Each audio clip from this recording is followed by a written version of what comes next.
dia pun bisa mengeluarkan emas, bisa membentuk emas. Kalau emang dia adalah seorang Tuhan atau bisa membuat itu, kenapa meski harus meraup harta dari para pengikutnya? Kenapa emas yang dia punya nggak dibagiin? Assalamualaikum warahmatullahi wabarakatuh. Welcome back to my YouTube channel. Kembali lagi bersama gue Bani Ihsanul. Oke, tapi sebelumnya terima kasih yang sudah klik video ini. Tapi sebelum gue masuk ke pembahasan, bagi yang belum klik tombol subscribe, alangkah baiknya klik tombol subscribe terlebih dahulu, karena kalau kalian klik tombol subscribe, artinya kalian bakal tahu notifikasi dari gue, dan gue pun bakal selalu bikin konten-konten yang lebih menarik dari sekarang. Oke, sudah? Thank you.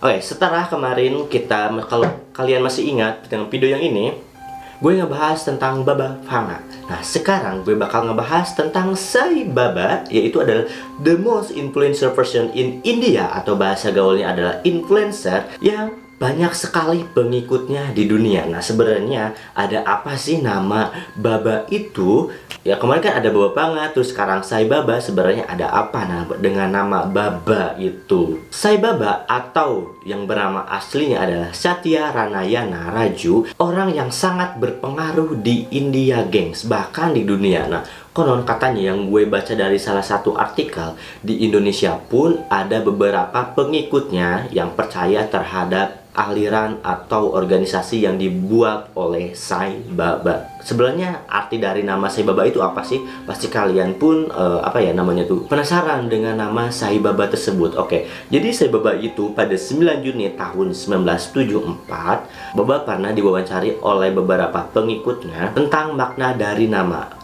Satya Sai Baba mengatakan bahwa Sa berarti Tuhan, Ai atau Ai yang berarti ibu, dan Baba berarti bapak.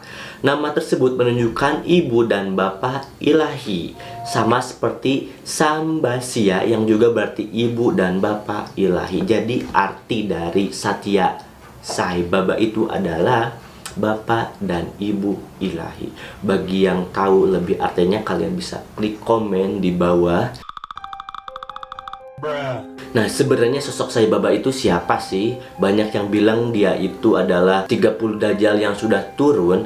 Ada juga yang bilang dia itu hanya paranormal abal-abal. Ada juga yang bilang bahwa dia itu adalah seorang.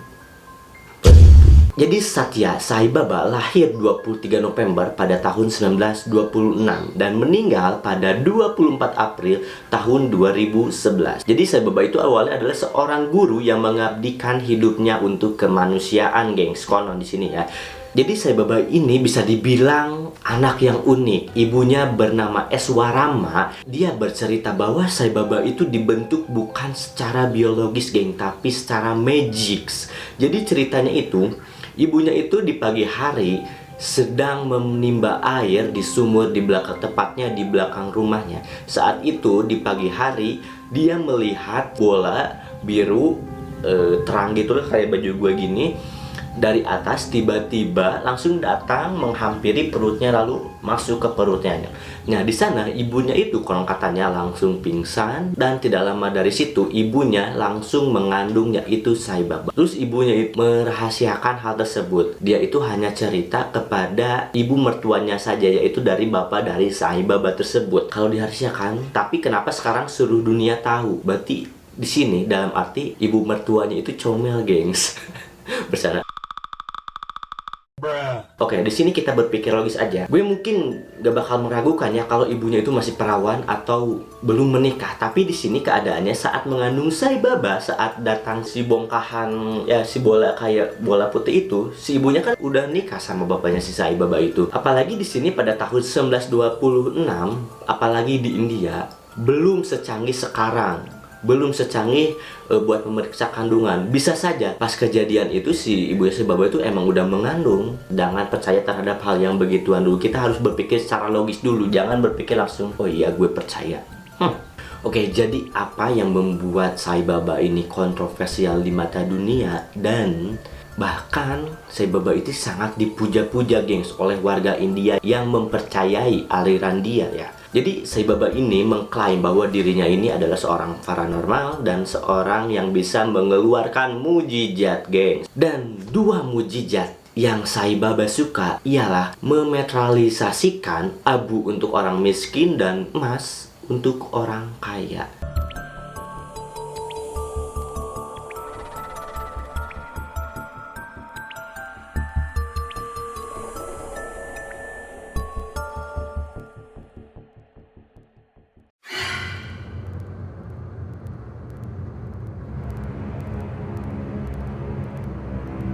Sekarang yang jadi pertanyaan, kalau pengikutnya pintar, kalau pengikutnya cerdas, kalau mereka menganggap Sai Baba Tuhan, kenapa ada perbedaan kasta gitu? Berpikir logis. Dan konon katanya bukan hanya itu aja, Sai Baba itu bisa menyulap benda begitu saja.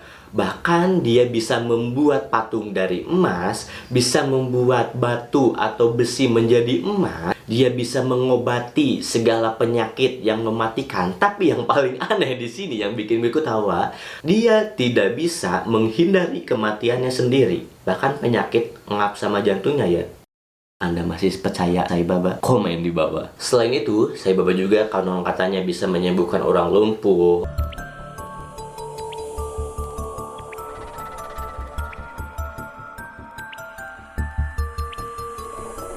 orang buta, bisa mengeluarkan abu dari tangannya.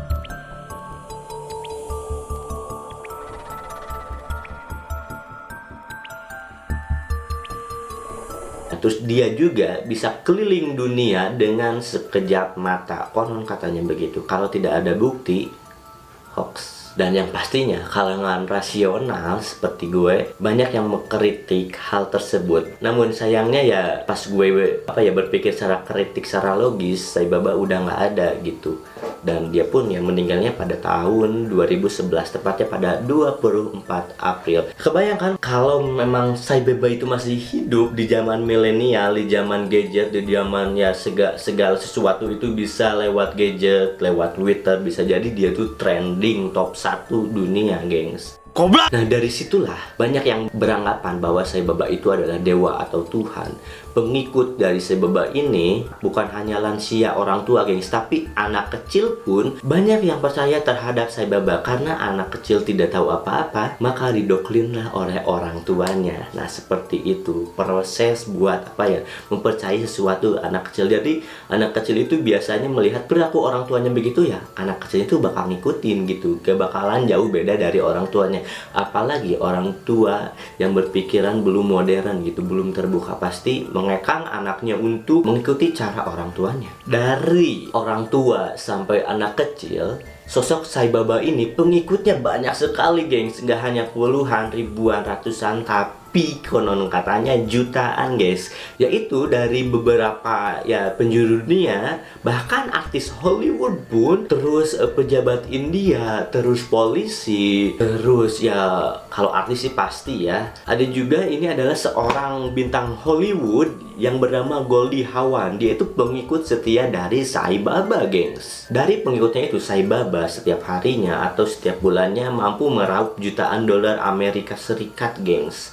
Kebayang gak sih? Bukan hanya masyarakat yang menengah ke atas, gengs ya, tapi menengah ke bawah pun hartanya bisa dikeruk oleh Sai Baba. Ya, karena mereka itu percaya bahwa Sai Baba ini adalah reinkarnasi dari Sirni Baba. Oke, kita berpikir logis lagi di sini. Sai Baba oleh pengikutnya itu dianggap Tuhan atau dewa. Dia pun bisa mengeluarkan emas, bisa membentuk emas. Kalau emang dia adalah seorang Tuhan atau bisa membuat itu, kenapa meski harus meraup harta dari para pengikutnya? Kenapa emas yang dia punya nggak dibagiin? Kenapa orang miskin mau memberi uang kepada si Sai Baba ini? Apakah itu Tuhan? Ya, meskipun para pengikutnya beranggapan bahwa si Sai Baba ini adalah seorang Tuhan atau dewa, tapi seperti yang ada di atas, bahwa Sai Baba ini tidak jauh dari kontroversial karena dia itu adalah manusia biasa, gengs. Jadi kasus apa sih yang membuat Sai Baba ini kontroversial di mata dunia dan mantan pengikutnya? Oke, jadi Sai Baba ini melakukan dalih pengobatan tapi ia gunakan sebagai hasrat seksnya. Nah, ada yang bilang di sini bahwa Sai Baba ini adalah orang yang tidak normal atau bisa dibilang dia itu adalah homoseksual, gengs. Nah, berita ini pun dulu sangat ramai sekali karena mantan pengikutnya yang berasal dari Amerika Serikat ini membicarakan bahwa Sai Baba ini proses pengobatan itu dia memegang kelamin dari si korbannya itu. Ya, bukti ini pun banyak sekali di internet. Kalian bisa baca bahwa si mantan pengikutnya sendiri yang bilang seperti itu. Oke, yang kedua, Sai Baba dituding membunuh di kompleks perumahannya. Kronologisnya itu ada 4 mantan pengikutnya yang mencoba membunuh Sai Baba, mungkin greget dengan tingkah laku Sai Baba ya. Jadi si 4 mantan pengikutnya ini pun gagal membunuh Sai Baba dikarenakan dihadang oleh para bodyguard dari Sai Baba. Nah, dari 2 yang mantan pengikutnya yang ingin membunuh Sai Baba, 2 meninggal dunia dan 2 kritis. Nah, terus motifnya sendiri itu tidak ada yang tahu kenapa si 4 orang itu ingin membunuh Sai Baba, karena kasus ini pun berhenti begitu saja, gengs. Terus si yang 2 orang ini pun gak berani speak up lagi karena mungkin dibungkam. Terus kenapa dihentikan? Ya karena pemerintahnya juga percaya terhadap Sai Baba. Justru kejaksaannya juga pun pengikut dari Sai Baba, gengs. Jadi percuma aja yang mau mempenjarakan Sai Baba saat itu. Dan akhirnya Sai Baba tepatnya pada tahun 2005 menggunakan kursi roda karena kesehatan yang menurun drastis yang mengurangi dirinya beraktivitas dan mengunjungi para fans-fansnya, mungkinnya seperti itu.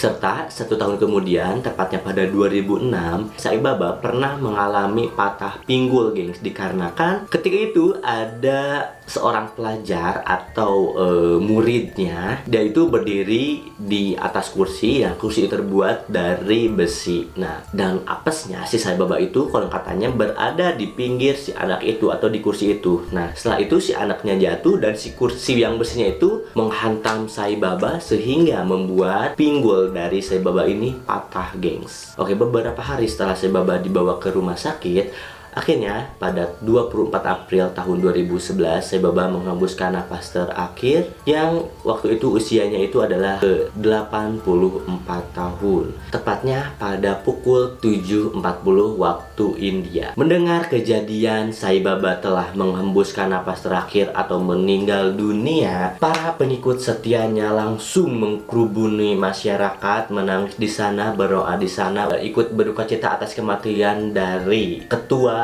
organisasi yang dibuat oleh Sai Baba. Kenapa gue bilang ketua organisasi? Di sini Sai Baba mengklaim bahwa dia itu tidak membuat agama baru. Dia itu, kalau gue baca sih ya, jadi aliran yang dibuat Sai Baba ini mencampurkan beberapa agama, geng, seperti Islam, Hindu, Buddha, Kristen, Protestan, dan Katolik. Dia itu mencampurkan menjadi satu. Gue nggak tahu seperti apa itu aliran yang dibuat oleh Sai Baba, tapi yang pastinya Sai Baba ini mengklaim dia itu tidak membuat agama baru seperti itu. Apalagi yang berhubungan dengan orang mati, apalagi pengobatannya berbau seks. Gue tidak menganjurkan hal seperti itu. Oke, mungkin dari gue segitu aja. Misalkan kalian punya cerita menarik atau ada cerita yang harus gue bahas atau yang harus gue ulik, kalian bisa komen di bawah atau email gue di bani43@gmail.com, atau kalian juga bisa DM gue di Bani Iksan Nurpala. Oke, terima kasih yang sudah nonton dari awal sampai akhir. Jangan lupa like, comment, subscribe. Dan maaf apa aja bila ada kata-kata yang kurang mengenakan atau ada kata-kata yang kurang berkenan di hati kalian, karena di sini gue belajar, karena gue manusia biasa, gue bukan Sai Baba. Oke, terima kasih. Gue Bani Iksan Nurpala and see you next time. Bye bye.